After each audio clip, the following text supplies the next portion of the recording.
G'day, welcome to Mark and Sam After Work. Today I've got another product video, or another place where I've come up with a solution to a problem that I see growing in the industry. That problem is to do with elevation adders for ELR shooting and for various forms of shooting, but where you want a front mounted optical adder put onto your rifle.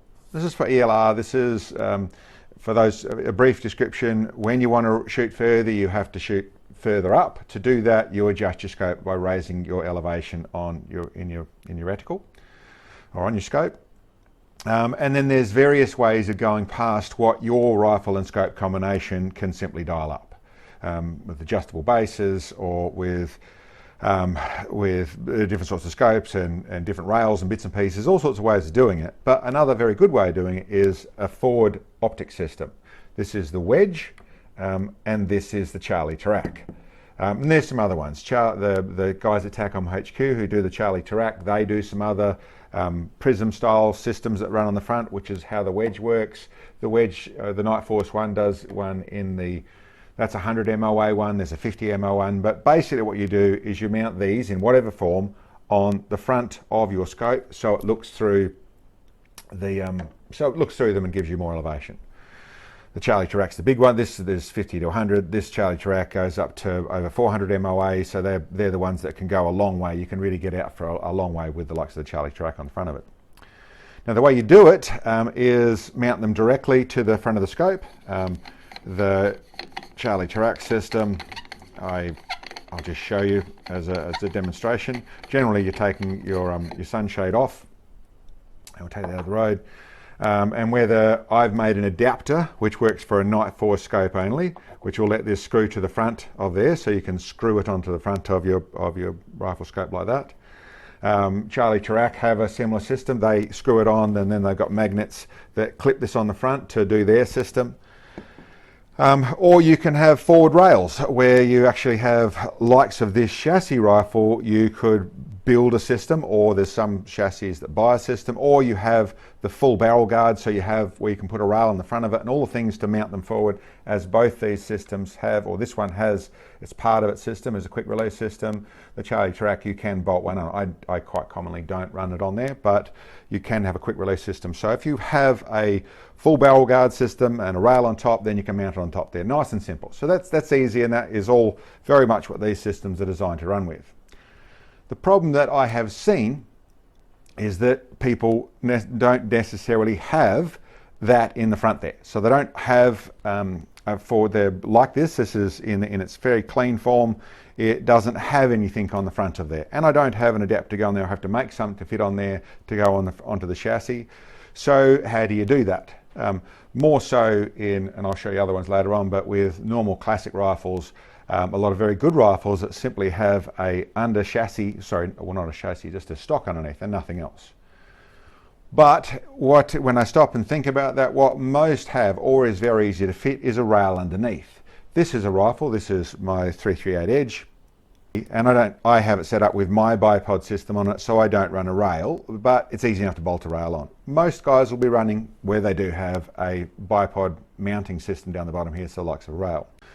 So my solution to doing this, and I suppose I would say I did see an image of someone shooting with the Night Force wedge taped onto the front of the rifle there, because they couldn't get to the last stage in their airline competition, and so they were taping it to the front there. Now obviously you can get chassis which have forward mounting positions. There's all sorts of ways around this problem. But as for a general thing, to be able to use a wedge on multiple rifles, or to be able to help someone out at a range who needs it, like that situation there. Like I said, multiple rifles, different ways of skinning the cat is what I'm coming up with. I have made this adapter to screw in front of a Night Force scope. But that's quite complicated, the right threads, all that sort of stuff, quite hard to manage and organise to cut those threads, and you're screwing to your front of your scope. So for multiple uses, that becomes less and less attractive. Expensive little bits and pieces. You need lots of adapters for lots of threads. Unfortunately, none of them standardise the threads. They're all different, so it's always going to be a problem. So here's my solution. 3 pieces of aluminium. What they actually are, and I'll show you it assembled.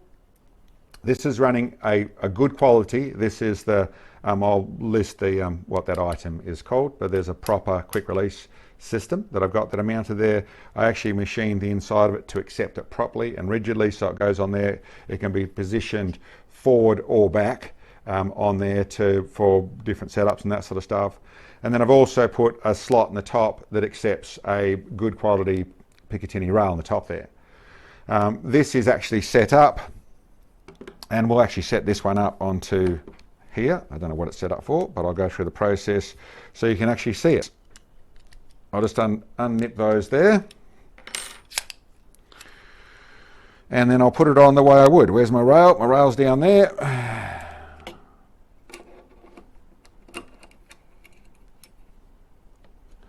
Lock it onto there. Actually, grab a piece of paper. This is the way I would do it. I just got a piece of paper that's folded up nice and neatly. So I put in there so I can use that as a space. I push it down onto the barrel like that. And then nip these up. I should say in doing that, this system I've designed specifically with these 3 cap screws in here. There's a sandwich plate, so it's going to lock up very thoroughly, but that can be positioned to allow for different bits and pieces, different angles to set it up with your scope, to allow for the fact that the bottom of most chassis, or most stocks in particular, tend to be angled, so you can get this straight to your barrel or straight to your scope or whatever you want. Yeah, okay, we'll lock it up like that. Yep. Pull my little piece of paper out. There we go. So now I've got good mill clearance to my barrel, so that's not going to touch. And then I can, with either one of these systems, mount it on there and unmounted. I've now mounted on a Ford Optic. So that works for this system here, the wedge, using its system properly. The Charlie Chirac is going to do exactly the same thing. So I haven't set this one up to suit this. So wait a minute, let's do that properly. There we go. There's a Charlie Chirac mounted on the front there. This is aircraft grade aluminium, so it's nice and strong. It's going to be as strong as your lower rail is mounted. So in this situation, that's nice and strong. There's going to be no, it's going to return all the time. As much as that can move a little bit through the fact it is a bracket on the side, it's going to come back to exactly the same place after recoil every time. So that's a simple system to get to a place where, like I said, you can really mount this on any rifle. And it turns into something that, as a little extra in the kit at least, if nothing else, where you can really have, we've done a threaded system to go to the Night 4 scope. So even in a situation, if you have the thread adapter to do that side of things, but like I said, you've got another rifle with a different scope on it, and I suppose I'll show you a little bit of the places that this system can go now. Actually, the way I would do this, you can leave it locked up so it goes on and off in the same places all the time, so that it just is set up for your rifle. Or if you're putting it on multiple rifles, I just extend it up to the top, so it's going to go on and off easily. Then pull that off, down out of the road, and I'll do a little bit of a display as to the places that this can go easily. Get this one out of the road. Now this is probably more the classic sort of rifle, where you're going to find this sort of problem, where it's just the normal stock, and apart from having a Picatinny rail on the bottom of it, which might not have also, but most commonly you're going to have something on the bottom there, mounting a bipod on, that sort of stuff. This gives you the option, and if you've got to mount a Picatinny rail, then it's you mount a Picatinny rail the normal way you would. But this gives you the option. I think we'll do this one the same way around. So this goes to onto there, like so. Same process. This one will just off the barrel. And as you can see on this, with the different angles and things, you can set that up to suit different elevations. We're coming down to nice and low, and then nipping up on the front here. And then once again, it's the Charlie Chirac for taking something, we'll come back to there. taking something like this was only capable of 100 minutes of elevation, still pretty good, but 100 minutes of elevation, how this was set up, and all of a sudden I've got up to, really in this fella, 500 minutes of elevation. More commonly what people are looking at is just that 150 or that 120 or that 100 or that 210 for an ELR sort of shot, which this can do very easily, or you can be back down in your other ones. The TACOM HQ have other options. This is the Night Force wedge that gives you the options. This one there, that combination in this 100 MOA wedge gives you the ability where there's actually, in this combination, 200 minutes of elevation available to this sort of setup. So nice and simple, normal rifle, and the only thing that it needs is a Picatinny rail on the bottom here, and then that system mounts on the side of it. So there's that one. We'll take that one off.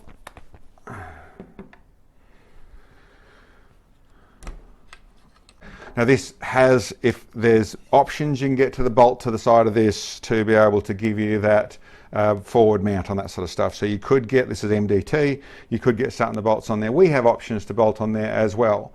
But like I said, in the way of a universal side of things, this is really quite easy to set up. This one I think we'll do the other way around. Yeah, locked on there and up and down to all over the place. This is a really shallow one, so we'll put this right down at the bottom. And I suppose I've got it on here to point out a couple of things.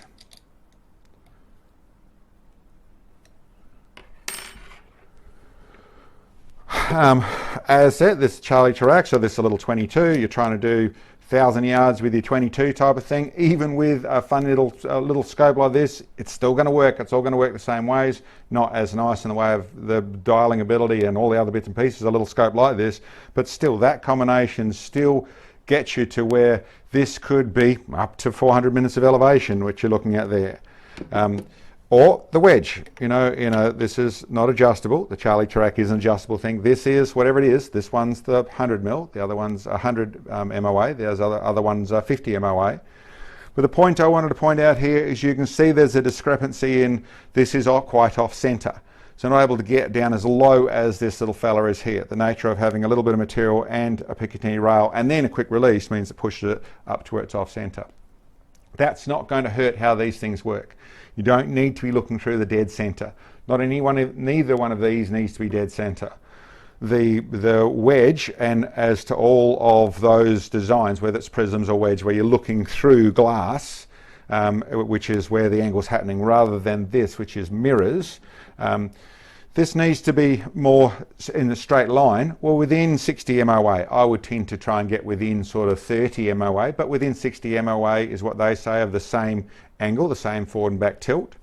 They need to be dead straight, which is why the rails are made, these brackets are made with straight little slots in them to make sure all your stuff mounts up properly. So it's going to be as straight as your Picatinny rail is down the bottom here. And it needs to be consistent. The main thing is you don't want it moving around. You want it so that it stays in the same place for each time you aim. This is going to wobble a little. This is going to have flex in it, so as much as it's rigid aluminium, it's still a reasonable sort of length. Now keep in mind this is unloaded, clear, and you're a camera. But it's quite bulky up the side here. This is made so that it can basically, this can allow for different width chassis, and I've sort of tried to come up with what I think about is as wide as is, at least in the normal range. It's made, as you can see, where, as I was showing, it's got lots of different height options. So that's all the way down. I think we've got it covered for the majority of chassis of how deep a chassis is going to be, or a stock's going to be. It's probably stocks are more likely to be heavy through there. And for that angle on the bottom of them, we've got a moderate amount of cant. We may need to do a little bit more. We may run into those problems. I've tried to make it strong as possible, but also flexible enough. The more flexible you make it, the more chance of movement, so that sort of stuff. So I think we've got it to about the right place. But there's my option. Just as that get around thing, not suggesting this is better at all than screwing directly to the scope. Or mounting directly to your chassis. If your chassis or you've got one of the stocks with a forward mount on it, those are the best options, absolutely. But for the situation where you bang into that moment where you don't have that option, And you, whether it's helping out a mate or it's another one of your rifles, or you've got multiple rifles and multiple different scopes and all that sort of stuff, so the adapter system isn't going to work. That gets too expensive. Having all of them with forward mounts on the front is a pain in the butt, but this lets you put it on other things. For whether it's just a play or it's a competition or whatever it is, this really does give you lots of options, and that was the problem or the solution I was.